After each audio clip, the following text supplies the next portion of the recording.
Kindly sit down. Thank you.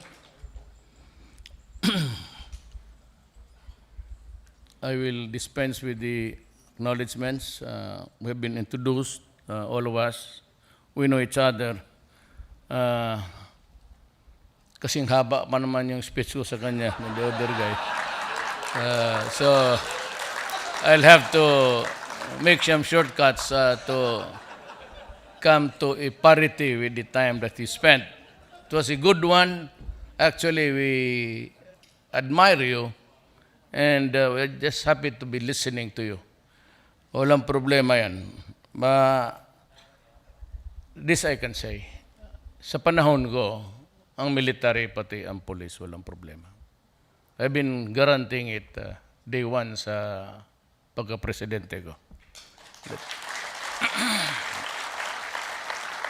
That you'll have everything you need and lahat ng weapons na makayang bilhin ng ating republika, yung kaya lang. At para maitayo ninyo ang bansa ng ating bayan. You know, I'd like to congratulate the awardees to whom this moment properly belongs.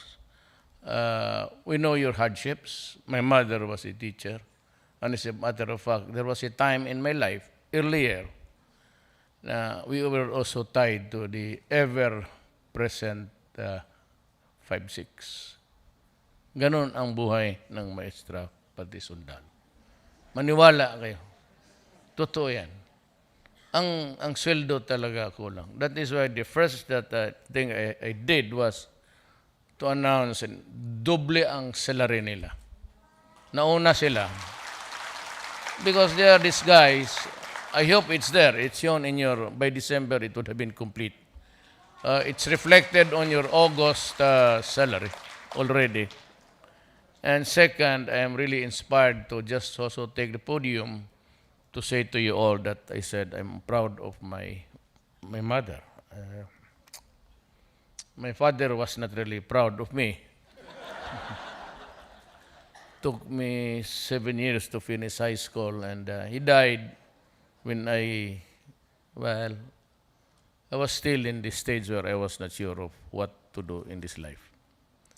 I would wish that he would be here. Sana tatay ko pati si Obama.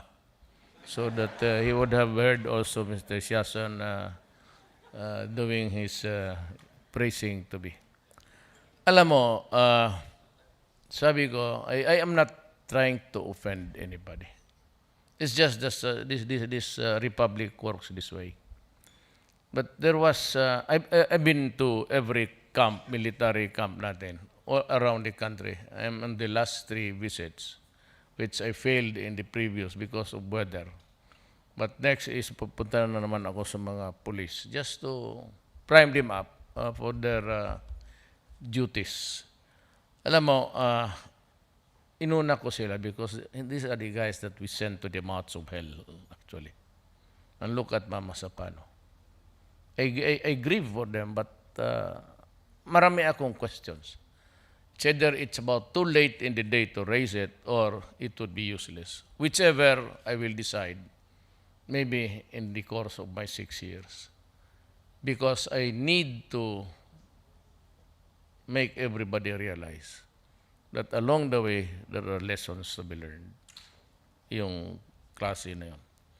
Now, I was attending the summit. I would like to apprise you of what I did. I did attend, but I purposely did not attend the bilateral talks between ASEAN countries and the ambassador of the President of the United States. Talagang in-skip ko yun. I attend all others. Yung kay Putin may one-on-one ako, and the ASEAN and also the Chinese, I was there. Now, the reason is not I am anti-West. The reason is not I do not like the Americans. It's simply a matter of principle for me. Alam mo, had I not been elected as President of this Republic, tingnan ko masyadong kawawa ang bayan. Just look at the horizon. And all the politicians there, I'm not saying that I am the best. It's a God's call yung presidente. Walang ano yan. It's destiny. Pero kung makita mo, and just thinking about it, sabi ko, didisgrasya tayo. Because when I was the mayor of Davao City, I was the favorite whipping boy of a certain lady.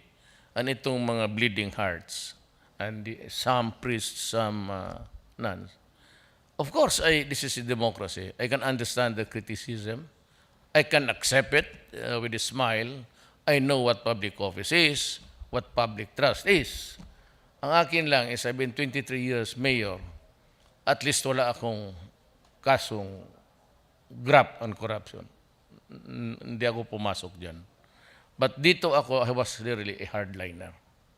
Because I was a prosecutor. I'm a lawyer. And for about 10 years, I was doing trial work. And many a times, I saw cases falling apart because of corruption. Yung ebidensya ko naging tawas, yung aking witnesses tinatakot, at pati yung mga police, and there was a time they say, Sir, alam mo, wala man kaming pera, even the guys in Manila. Those assigned at the customs during the time of President Aquino. May nilagay dyan mga military men, young men with idealism, pero nag-surrender. Bakit? Sa pinapakitaan sila ng picture ng asawa nila, lumalabas sa mall, nagsusundo sa mga bata.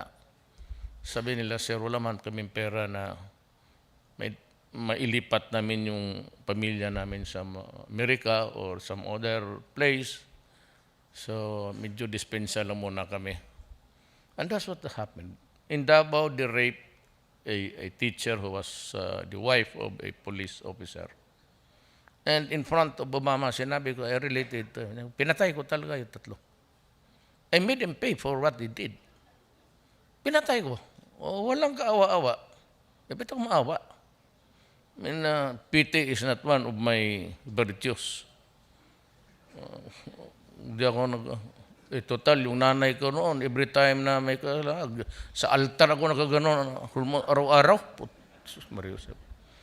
Kaya kumubuhay yun, demanda ko ng child abuse yung nanay ko, anak na ito. Almost every day. Totoo, nagkaroon ng kalyo ko itong tuhod ko, hindi sa simbahan. Diyan, sa harap ng altar sa bahay namin. Yung si Jesu Cristo noon, nung started but nagniling, second grade ako. He was looking up, imploring the heavens for his misery also. When finally, yung last na yung punishment sa nanay ko, she was also looking at me. Yung ulo niya bumaba na. Tapos I could hear him, sabi niya, Rod, pareho talaga ang swerte natin. So tama ka talaga. Anyway, ganyan ang pangyayari. Alam mo kasi, pati ako hindi ko alam. Kinig kaya, hindi ko alam ganun kalala. Pati ang mga pulis, hindi nila alam. Pati military, hindi ko alam. Paano ninyo malaman? We never thought that the drug problem was that widespread and dimensions. Because addiction does not stop there. Well, if you are a son of a millionaire, you can buy shabu every day. So what? But it starts with the use and it ends up with the dysfunctional family. Pag may anak ka, may asawa ka na nasa shabu, wala na talaga yan. So you destroy the very fabric of the basic unit in the community. Then you start to steal, you start to kill, and you become ruthless because shabu, 6 months to 1 year of constant use, would shrink your brain. And that is why itong mga media and of course, ayaw maniwala na yung mga ayaw maniwala, talagang lumalaban yan. Baski ako, in many raids, nandyan ako. Ito si In many, siguro mga a dozen time, sabi ko, sige, hintayin mo ako. Barilan talaga muna yan. At lumalaban yan because sira ang ulo eh. And paranoia. When you're paranoid, you always carry either a knife or... Lumalaban talaga yan. Kakawawa naman itong mga pulis, sabihin na, subukan mo mag-addict. That's why I'm suggesting na kung ayaw ninyong bigyan ninyo shabu yung mga anak ninyo. Free of charge, I'll give it to you. Ipakain ninyo sa mga anak nyo, tignan ninyo kung anong labas sa anak ninyo. They come out monsters. So I have to deal that problem in Davao City. When I became mayor, what propelled Davao City to be the fastest growing? I was hitting already almost 5, 6 economic growth ko, domestic, inside Davao lang. What made it so peaceful? Anong lahat? Kasi, sinabi ko talaga, and in front of the cameras there, kung ayaw ninyong lumabas sa Davao, talagang papatayin ko kayo. Period. Now, kung itong problema na ito can be solved by, it's too easy really to criticize. But when you think of the sheer number, sabi ng PDEA noon, that was 2 years ago, and that was uttered by General Santiago, the PDEA head at that time, said that there are about 3 million.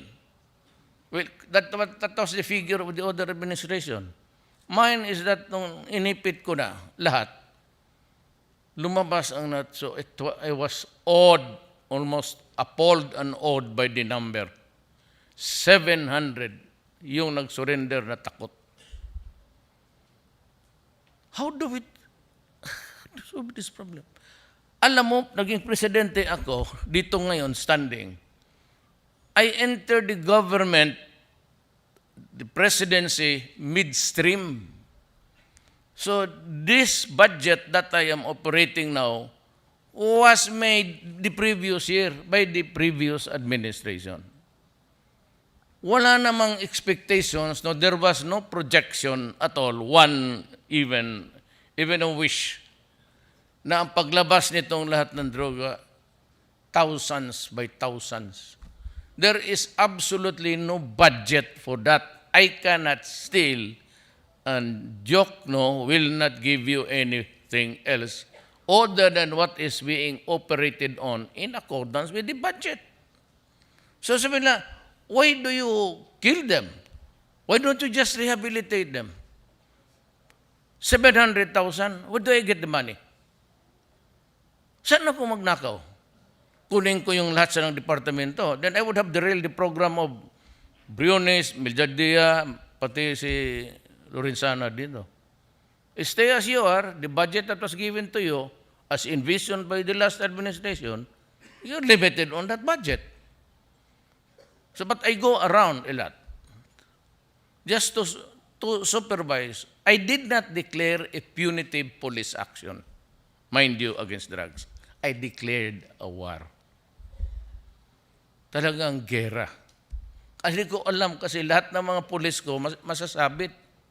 That's what I had to make a guarantee to them and to the military whom I called to join in because I have now declared the drug threat as a national security issue. Kasi pag hindi ko gawin, if I cannot interdict this problem now, nobody in the horizon can. Unless you guys magkokodita kayo and start a military junta there somewhere.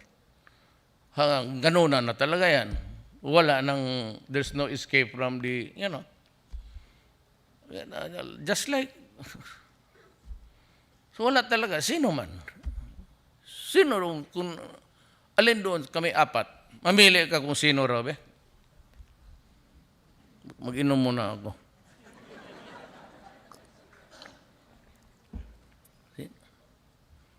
When as a matter of fact, the generals were into it.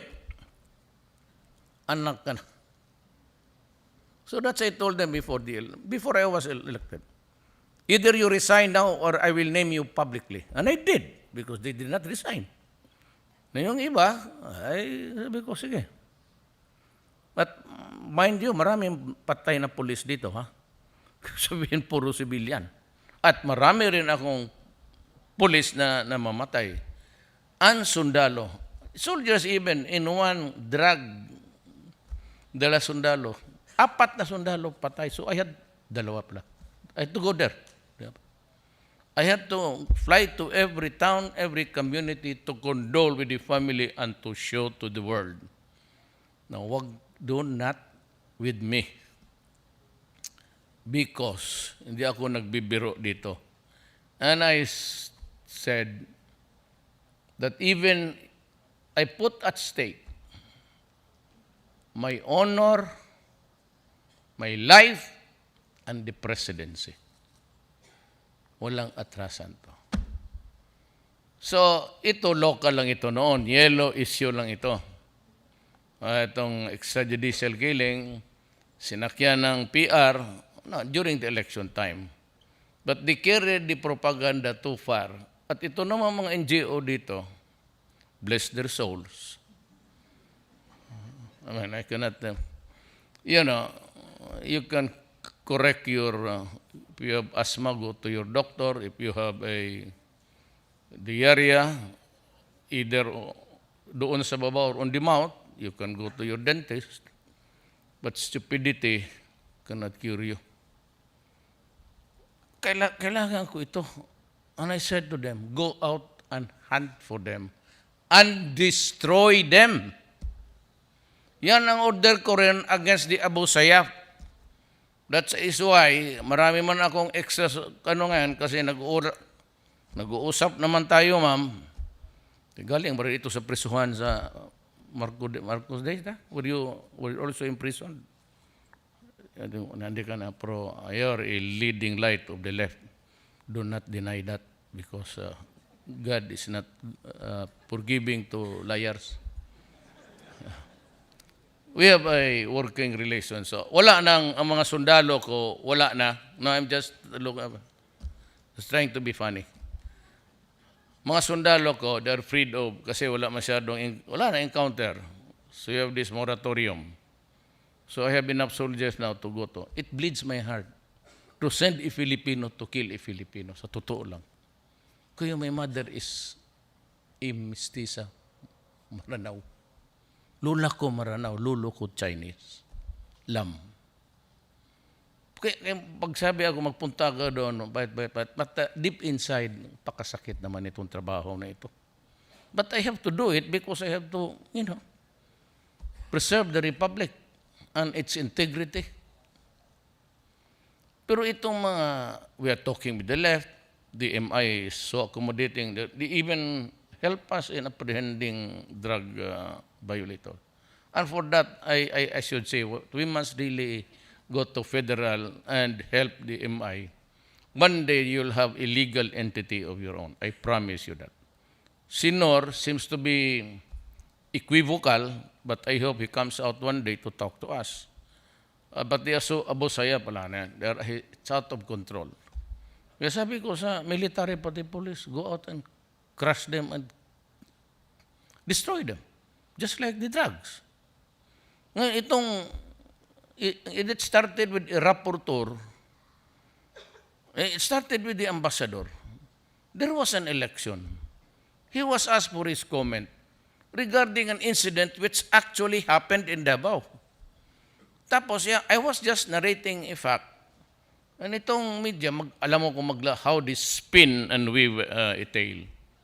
Tanong sila doon sa ambassador na babae sa Australia, nagtanong diyan kay Goldberg, and they uttered something na masama para sa kandidatura ko. So it was awfully wrong for them to state something during an election. Kaya ako nagalit. Huwag mo sa, okay may criteria, not during an election because it could affect the results. Doon ako nagalit. So I said something stupid. Totoo naman. Ano was that lady? I refused to talk to her. Kasi may kagaguhan ng... Then they started to hit me. Una yung rapporteur. That the very same method that they used during my nung mayor pa ako. Because look, if I'm still the mayor of Davao City, you can hit me. Actually, walang problema yan. But when I am, however small you look upon me, I am now and you just cannot, a president of a sovereign state, sabihin parang lecturean mo, pati si Obama, it would have been wrong for him to do that. Kaya binastos ko sila. Kaya ako, but itong media, men judge best when they condemn. Actually, yung putang ina, ang translation is, ang putang son of a bitch, son of a gun, if you cannot pronounce the slur. It was never a son of a whore. That is not, but they actually did it to make it more palatable to the outside community. And they say that popularity ko sa Europe mababa. Guys, I am not the president of the EU, Europe, or America, or China. I am the president of the Republic of the Philippines. I do not serve anybody else except you. If I lose my position along the way, fine. If I die, I'm assassinated, just fine also. But never I would maybe honor. I don't think I'd lose that. Ginagawa ko na para sa ito, bakit hindi ako kukunan ng honor? So, when I made it, but I came prepared. Nagkamali si Ban Ki-moon na katabi ko, isa ring nagsabi in public, you do not do it to a republic, the president. You communicate and say, President Duterte, just like before, there are these allegations against you when you were mayor, but it's being repeated now in the international arena. Could you please communicate with us how we can, not really solve, how we can maybe explain to the public. But si Ban Ki-moon, reading the newspapers dito, basa rin siya ng basa. Pati si Obama, pumasok rin. Sabi ko, bakit ganon? Mayor ako, okay lang. So pagsabi ni Ban Ki-moon doon, nandoon na sila, si Secretary of Defense, hindi na nila, kasi binigyan ako ng National Security Advisor ko ng speech. Hindi ako nagbabasa ng speech eh. Hindi talaga, ayaw ko. Kasi limitado ang time. Gaya niya walang limitado yung time. Si Siason, larga siya ng larga. Sabihin ko siya, hoy, yung kalahatan niyang oras, akin na yan, ha? Nung sinabi niya, to promote trade, ganon, then he mentioned, katabi ko lang eh. Pagkatapos niya, binigay na ni National Security, tinapon ko. It's my prepared speech. I do not read my speeches. Sabi ko, I'd like to show you something. We kind of grieve over the human rights issue. When was the great philosophy of human rights? When was it first adopted? Or when did it evolve? Sabi ko, I'd like to show you something. Sabi ko sa kanya. These are the victims sa crater doon sa Hulo. May volcano. Doon nagtakbuhan ang Moro people when the Americans came.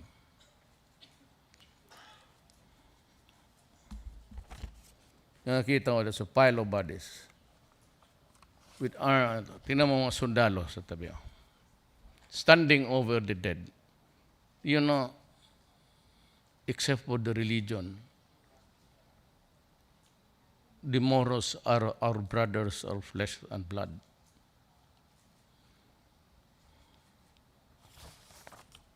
Talking about human rights, who are you and what moral ascendancy do you have over me to talk about human rights?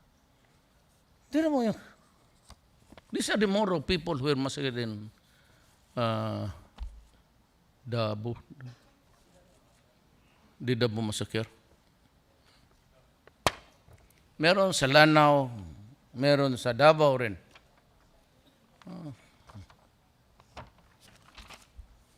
Kaya sabihin ko sa American, what now? Me, you just allege that I killed about police because I ordered the police to kill 1,000 criminals. What is it to the 6,000 Filipinos, men, women, and children, all in a common grave? Because you were here as imperialists.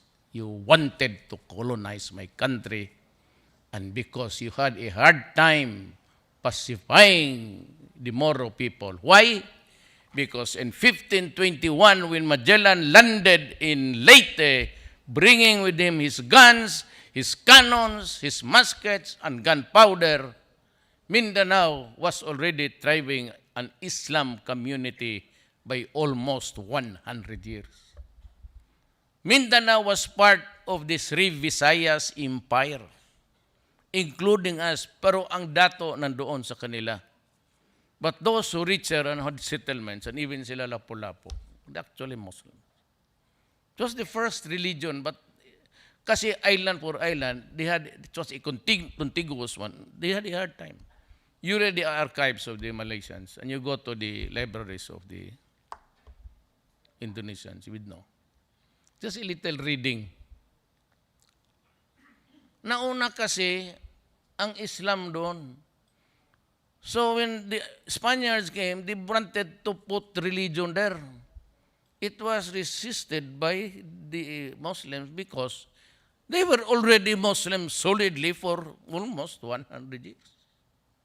So ang magano na magawa ng the canons of Magellan was able only to get to one territory there, yung fourth pillar. But that was it. Finished. Then the Americans came.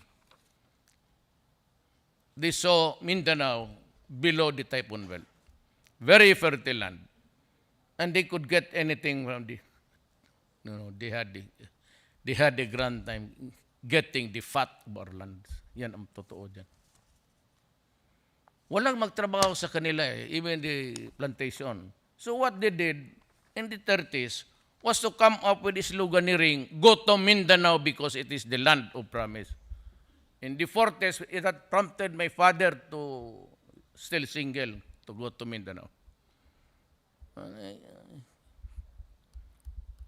Yan ang totoo dyan. So, mahirap kasi yung ignorante ka. You just blurt out, you sound too civilized. Kasi akala mo ikaw lang nakapag-aral. Kasi kung dito pa yung Harvard, dalawa na tayong valedictorian. Ano ka man? Hanggang 75 lang ako, ma'am. Totoo lang. Totoo, honestly. Sandy Dominguez, kababata ko yan. He was a valedictorian. Is he here? Since kindergarten, valedictorian na. Hanggang became PAL President and Secretary of Agriculture under Korea. Si Arto Gali, was a classmate dyan sa San Beda. He was a valedictorian. Lahat yan sila, puro valedictorian. Si Major Dia. Oh, of course, Secretary of Business. Antigualo.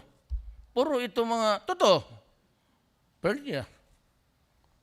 Even si Delphine Lorenzana, what I know, hindi ko alam. Anong siya mo nagsabi sa akin? Pastor Kibuloy.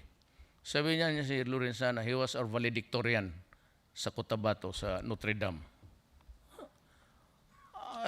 Ako, medyo ano lang. 75 lang. Basta makaakyat lang. Hero mo, 1990 tapos. Kaya yung Ligarda na yun, yung kanto yung Ligarda, pati dito yung road nito, Mindula. Diyan kami bumagsak lahat halos. Sige man inom kay hindi mag-aral. Magkatigilan lang sa library. Kala mo hamon na kayo. Ha? Ano? Kaya, I'll tell you, sino hong na estudyante ni Solidom dito? Justice Solidom? was handling remedial law and criminal law. One day, maganda to in remembrance to a learned man. May question siya. Ang ma-pronounce, Ilonggo yun Lente ng Ilonggo na nga. Hindi niya ba? Ano rin ko, Duterte, si Villaporte ng Camarines, tumindig rin. God damn it, are you standing up? Sir, I thought, sir, I heard my name, sir. Because, because you're always talking there at the back. Come here. Sit down here. Tindig ako. Tating po niya, upo na, stand up. You sit down. You recite. Tindig ako ng ganon. Hintay ako. Start talking, goddammit. Sir, there is no question yet, sir. Kasi tama ako. Nagalit siya. Gumagano na.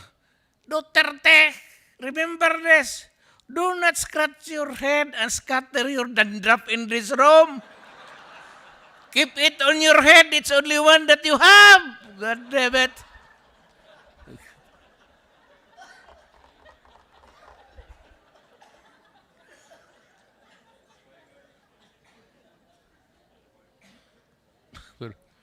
Ewan ko kanino, pwede sabihin secure, alam mo kasi pagka fourth year ka na, pwede ka na magdala ng girlfriend. Yung mga bisita mo kasi naka-Amerikana, practice nga So you can invite, mga karamihan niya, mga syuta. May practice court. Colorites. Aksidente yun, simulated. Yes, sir, I'd like to call my next witness, a traffic officer assigned in Quiapo. Qualify him. Were you, in fact, in duty at that day? Yes, sabi ng witness. And what happened there? Where you were doing your duty? There was an assistance for an investigation in a traffic accident in Moraita. Blah, blah, blah. Tapos, pagsabi, nang magkamali ka talaga Kasi sa nervyo sabi ng buwang. And what did you saw? Sabi, God damn it! I thought you, he's a policeman. Traffic, yes, sir. Then why you ask him, why did you saw?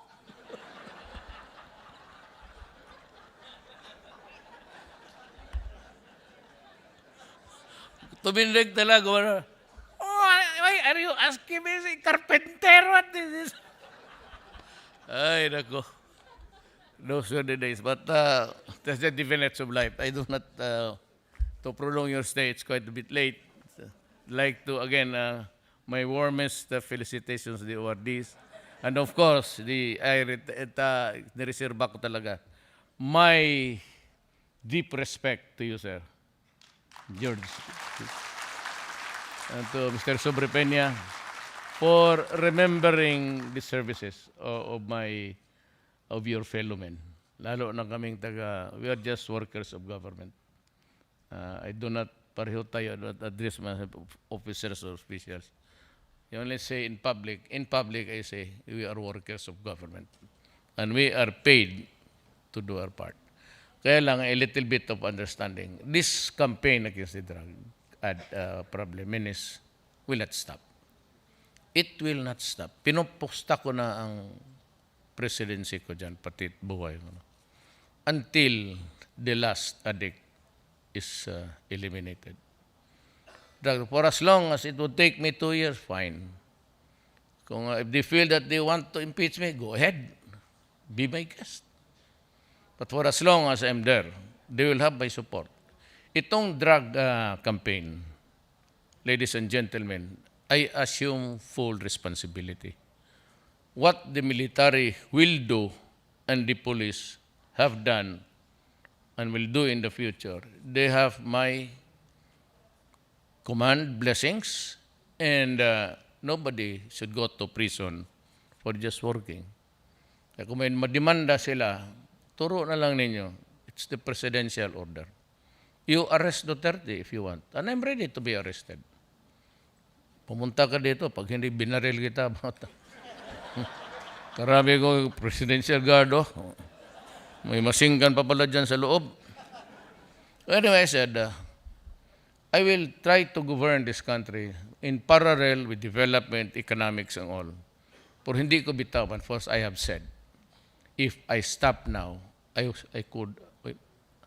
should have compromised the next generation. Maraming salamat po. Thank you very